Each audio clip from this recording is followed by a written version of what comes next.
तो प्यारे बच्चों, कल हमने जो डिस्कस किया था उसमें मैंने आपको बोला था विलयन के बारे में स्टडी करने के लिए। तो विलयन क्या होता है? विलयन दो या दो से अधिक दो या से अधिक पदार्थों का समांगी मिश्रण है। तो ये हमने पढ़ लिया था।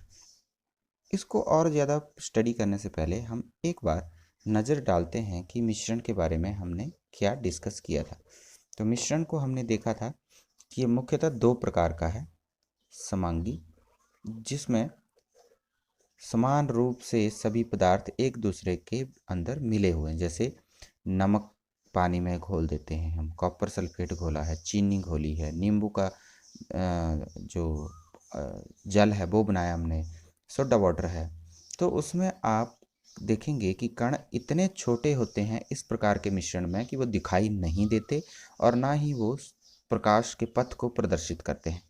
दूसरी तरफ था हमारा विषमांगी मिश्रण, जिसमें हमने दो प्रकार के विषमांगी मिश्रण देखे थे।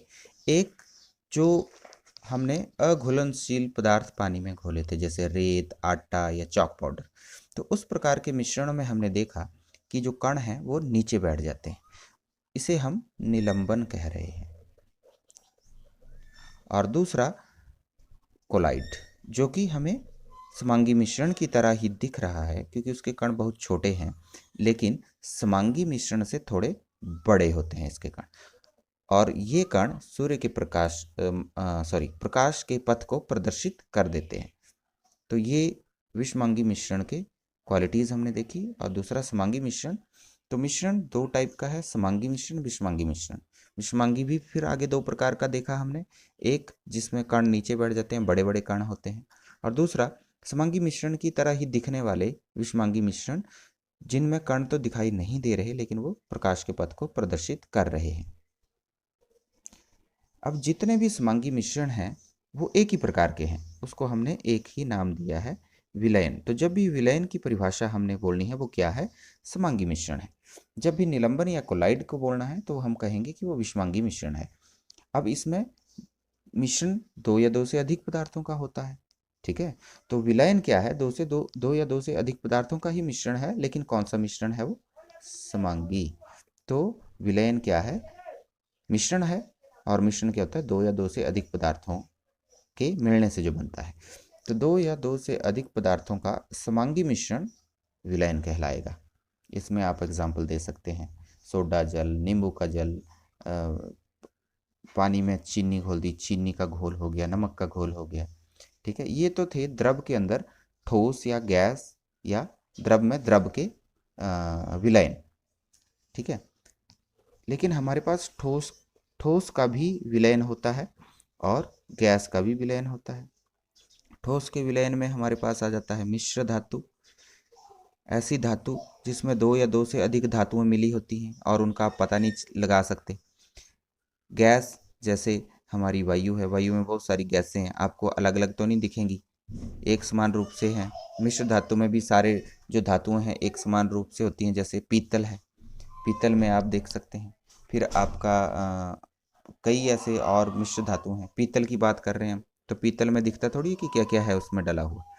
समान रूप से पीतल के अंदर जो उसके घटक हैं, जिंक और कॉपर, वो अलग अलग दिखाई नहीं देते। तो इसमें जिंक और कॉपर दो धातुओं का समांगी मिश्रण है ये पीतल। ये ठोस में ठोस का उदाहरण है। तो जिंक इसमें 30% आता है और कॉपर 70%। तो मिश्र धातुएं पूछी जा सकती हैं आपसे। तो मिश्र धातुएं क्या होती हैं? दो या दो से अधिक धातुओं का समांगी मिश्रण। अब पदार्थों नहीं बोलना हमने क्योंकि धातुओं का मिश्रण है, इसलिए हम कहेंगे दो या दो से अधिक अधिक धातुओं का समांगी मिश्रण, ठीक है। गैस में वायु है, वायु में आप क्या क्या देखते हैं? एक तो आपका नाइट्रोजन है, दूसरा ऑक्सीजन, कार्बन डाइऑक्साइड और पता नहीं कौन कौन सी गैसें हैं, sulphur dioxide, nitrogen dioxide, pollutants हैं बहुत सारे, तो हमें ये वायु के अंदर दिखते नहीं हैं ये गैसें अलग अलग, तो ये भी समांगी मिश्रण कहलाएगा। ठीक है, ये भी प्रकाश के पथ को प्रदर्शित नहीं करेंगे। जब लाइट ऊपर से आ रही है तो हमें उसका रास्ता नहीं दिखेगा कि वायु में कहाँ से प्रकाश आ रहा है। ठीक है, तो ये हमारा विलयन के ऊपर कुछ जो हमारा विलयन क्या होता है ये उसके बारे में डिटेल में आपको मैंने समझा दिया है। इसके आगे हम और पढ़ते हैं कि विलयन के अंदर कौन कौन से घटक क्या कहलाते हैं।